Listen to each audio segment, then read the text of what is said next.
Dalawang sasakyan ang nagkagitgitan sa EDSA Guadalupe. Nakunan po ng video ang nangyaring alitan sa kalye na nauwi umano sa panunutok ng baril ang isa sa mga driver. Saksi si Emil Sumangil, exclusive! Siya ang driver ng Toyota Camry na itinuturong nanutok ng baril sa nakagitgitang Nissan Navara pickup nitong Martes ng hapon sa EDSA Guadalupe. Nakunan ng video ng isa sa mga pasahero ng sasakyang tinutukan ng gitgitan pero naputol ang video recording dahil natakot daw ang may hawak ng cellphone camera.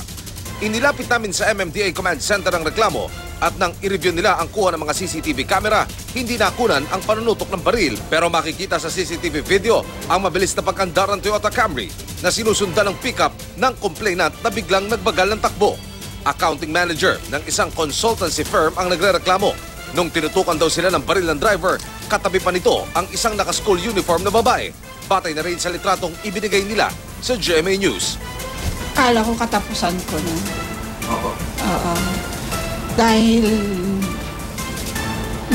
pag baril ang sinasabi, talagang takot. Huwag niyang ipagmalaki na may baril siya. Kasi baril yan eh. Eh kung naiputok niya, paano na kami na nakasakay doon?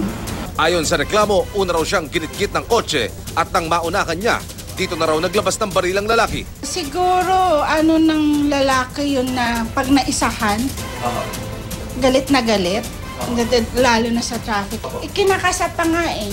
Hindi niya maikasakasa dahil kalawangin yung baril niya. Dahil naplakahan ng kotse ng nanutok, na-trace siya ng GMA News.